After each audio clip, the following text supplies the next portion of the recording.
हर drawing जो दिखने में टफ लगती है ना, उतनी होती नहीं है। आज मैं आपको प्रूफ करने वाला हूं।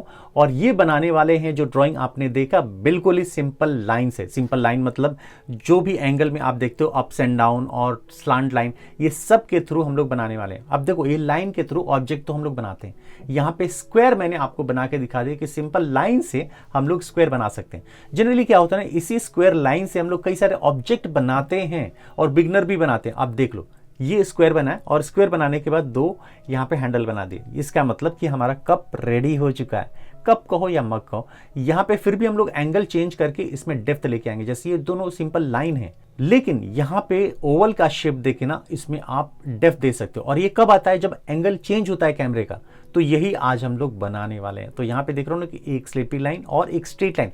स्ट्रेट लाइन ये है ना कि आपका एंगल क्या है, एकदम स्ट्रेट है। और दोनों लाइन जो हम लोगों ने बनाया ना, कि उस स्ट्रेट लाइन के राइट और लेफ्ट वो दोनों बिल्कुल ही बराबर होने चाहिए। नहीं होगा तो आपका ऑब्जेक्ट अच्छा नहीं दिखेगा, परफेक्ट नहीं होगा टेक्निकली। तो यहाँ पे अभी क्या करना है, दोनों तरफ का जो है ना वो बराबर होना चाहिए। अगर पहली बार बना रहे हो ना, स्केल का हेल्प आप ले सकते हो दोनों का मार्जिन सेट करने के लिए। अब क्या करना है, इसमें थोड़ा ओवल शेप लेके आना है, जिससे क्या होगा ना कि एक जो कैमरे में ना आपको जो ऑब्जेक्ट दिखता है ना, बिल्कुल ही स्क्वायर दिखता है। लेकिन जैसे ही उसको थोड़ा सा ऊपर की तरफ लेके जाओगे ना, तो ये एंगल दिखने लगता है। तो ये कुछ आज हम लोग बनाने वाले हैं। बना तो लिया हम लोगों ने स्ट्रक्चर।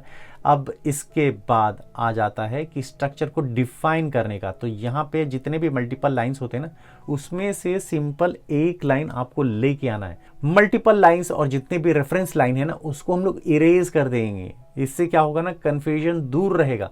फिर भी कहीं पे भी इरेज रह जाता है तो उसको भी हम लोग और ज़्यादा आउटलाइन जो है ना वो शार्प बना देंगे। अब बारी आ जाती है हैंडल की। हैंडल इससे पहले हम लोगों ने सिर्फ दो लाइन में बनाया था ना, ऐसा नहीं है। यहाँ पे जब एंगल चेंज होगा ना, तो उसमें क्या होगा कि आपको मल्टीपल लाइंस भी बनेंगे एंगल के हिसाब से। तो एक एक करके ये जो लाइंस है ना, आपको ये बना लेना है। और ऐसे सिंपल नहीं होता है ये चीज़ें। अब इसको आपको ऑब्जर्व करना पड़ेगा। आपके पास कप है या मग है, आपको सामने रख के इसके स्ट्रक्चर को देखना पड़ेगा। शेडिंग भी करेंगे अकॉर्डिंग टू लाइट। लाइट जो है लेफ्ट साइड से टॉप में है। और यहाँ पे आप देख रहे हो ना कि स्ट्रक्चर को आप धीरे धीरे ना डिफाइन करेंगे कि कहाँ पे शेडोज आने वाले हैं। तो शेडोज बहुत इंपॉर्टेंट होते हैं किसी भी ड्राइंग में डेप्थ लाने के लिए। तो यहाँ पे देख रहे हो ना कि एक एक करके हम लोग ये पूरा स्ट्रक्चर शेडो की तरफ लेके जाने वाले। अभी देखो, शेडिंग जो करते हैं ना, तो हम लोग स्ट्रेट लाइन से करते हैं, लेकिन स्ट्रक्चर के हिसाब से ना इसको हमें भी कन्वर्ट करना पड़ेगा ओवल शेप जैसे यहाँ पे। तो इसको हम लोग थोड़ा सा ना कर्व में हम लोग शेडिंग करेंगे। जो भी हमारा स्ट्रक्चर है ना, स्ट्रक्चर के हिसाब से ही शेडिंग करेंगे, पेंसिल स्ट्रोक्स, क्योंकि हम लोग यहाँ पे ब्लेंड नहीं करने वाले। कोई भी ब्लेंडिंग टूल यूज़ नहीं करेंगे। इनफैक्ट अभी तक हम लोगों ने यूज़ किया भी नहीं है। तो ये करने वाले हैं। और ये करने के बाद मैं आपको बता दूं, एक ब्रेकिंग न्यूज़ ये है ना कि ये जो वीडियो चल रहे हैं, ये वीडियो ट्यूटोरियल्स चल रहे हैं ना, इसको हम लोग अभी थोड़ा विराम लेके आने वाले। विराम इसलिए ना कि बहुत सारे लोगों के एग्जाम्स हैं, एग्जाम्स के बाद इसको कंटिन्यू करने वाले हैं। और दूसरा रीज़न ये है ना कि बहुत सारे लोग इंटरेस्टेड हैं। कैसे पता चलेगा, क्योंकि व्यूज़ जो है ना वो हमारे थोड़े कम आ रहे हैं। और इससे पता चलता है हमें कि कितने लोग इंटरेस्टेड है, कितने लोग नहीं है। अगर आप रियली इंटरेस्टेड हो ना, चाहते हो कि ये सीरीज़ को हम लोग कंटिन्यू करें ना, तो प्लीज़ आप इसको शेयर ज़रूर कीजिएगा, आपके जितने भी फ्रेंड्स हैं और फैमिली हैं। तो इस पे गौर ज़रूर कीजिएगा। अभी हम लोग आ चुके हैं शेडिंग में।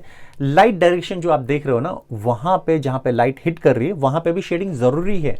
क्योंकि जो भी हमारा ऑब्जेक्ट है ना, उसमें टेक्सचर ज़रूर रहता है। तो उसको टेक्सचर ऊपर से लेकर नीचे तक ज़रूर देंगे। और नीचे जैसे जैसे आएगा ना, थोड़ा डार्क रहता है, उसको आप ध्यान रखिएगा। फिर भी डिटेल में मैं आपको बताऊंगा बहुत जल्दी ही आने वाले ट्यूटोरियल्स में, जो कि आफ्टर एग्जाम्स हम लोग मिलने वाले हैं। अब देखो, यहाँ पे जब भी हम शेड करते हैं ना, तो एकदम स्ट्रेच नहीं होता, एकदम लंबा शेड नहीं करते, बीच बीच में ब्रेक करते हैं। तो क्या होता है ना, वहाँ पे स्पॉट आ जाते हैं। बिल्कुल ही सॉफ्ट पकड़ेंगे, स्टार्ट जहाँ से होता है, और उसके बाद सेंटर में थोड़ा डार्क रखेंगे। और जैसे लास्ट में छोड़ते हैं ना, उसको बिल्कुल ही लाइट छोड़ेंगे। तो इससे क्या होगा कि जब भी आप ब्रेक करते हो एक शेड, दूसरा शेड स्टार्ट करते हो उसके बगल में ना, तो पैचेस नहीं आते, बिल्कुल ही ब्लेंड हो जाता है। तो ये जो टेक्निक है, ये टेक्निक आपको करना है और ऊपर से लेकर नीचे तक यही करना है। देखो, एक रॉ हम लोगों ने बना लिया और ये कॉलम की तरह हम लोग इसको ऊपर से नीचे तक करेंगे। और ये जो है ना, ये करने के बाद ना, इसके बाद साइड सबसे किनारे वाले शेड जो है ना वो करेंगे, क्योंकि दोनों का शेड जो है ना बराबर है। अगर आप देखोगे ना कि ग्रेड जो पेंसिल का है एक ही है, लेकिन हम लोग प्रेशर के हिसाब से उसको डार्कनेस और ब्राइटनेस लेके आते हैं सिंगल पेंसिल से। अब बारी आ जाती है सबसे डार्क वाले पोर्शन में। यहाँ पे ना सबसे ज़्यादा डार्क इसलिए ना कि ऑपोजिट ऑफ लाइट है, और यहाँ पे फिल लाइट में सबसे ज़्यादा डार्कनेस रहेगी। यहाँ पे 1 ग्रेड या 2 ग्रेड ऊपर लेके जाएंगे, तो यहाँ पे डार्कनेस को भी हम लोगों ने बढ़ा दिया है। और जैसे जैसे आप लोग आगे जाओगे तो आपको पता चलेगा कि ऑब्जेक्ट का भी वॉल्यूम होता है। जैसे हैंडल है ना, तो हैंडल का भी शेडो या कॉन्टैक्ट जो है ना वो वहाँ पे आता है। कहाँ पे आता है? उसके सामने। तो वहाँ पे हल्के से डार्क हम लोगों ने कर लिया। अब बारी आ जाती है हैंडल की। तो हैंडल एकदम ऑपोजिट ऑफ लाइट भी है, और दूसरा ये ना कि कांटेक्ट में है। जहां पे कांटेक्ट रहेगा दो ऑब्जेक्ट का, वहां पे डार्कनेस सबसे ज्यादा रहेगा। तो जो जो शेडो एरियाज में उसको हम लोग डार्क कर लेंगे, और उसका जो टोन है ना डार्क से लेकर लाइट की तरफ जाएंगे जैसे जैसे वो लाइट के कांटेक्ट में आता है। तो ये कुछ बहुत ही सिंपल तरीका है, आपको मैंने बता दिया, इसको आप लोगों को कर लेना है। अब इसके बाद बता दूं कि कांटेक्ट सबसे ज़्यादा डार्क होता है किसी भी ड्राइंग में। जब आप देख रहे हो ना यहाँ पे कि जो मग है, मग और जो हमारा सरफेस है, उन दोनों के बीच में जहाँ पे कांटेक्ट होता है वो डार्क करेंगे। शेडो भी हम लोगों ने यहाँ पे कंप्लीट कर लिया है। कैसे किया है? सिंपल स्ट्रोक से।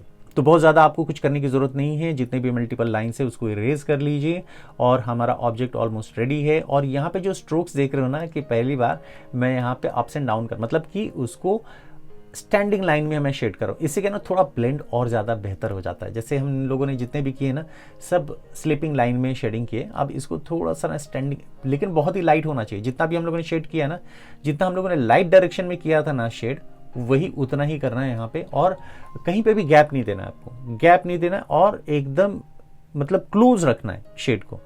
तो ये वीडियो कैसा लगा ज़रूर बताइएगा हमें कमेंट में। और इसके साथ साथ मैं आपको बता दूं, इसका स्लो वर्जन वीडियो भी चाहिए ना आपको, तो आप हमारे मेंबर बन सकते हैं चैनल के, ज्वाइन करके। कैसे करना है ज्वाइन, इस वीडियो के लास्ट में आपको पता चलेगा।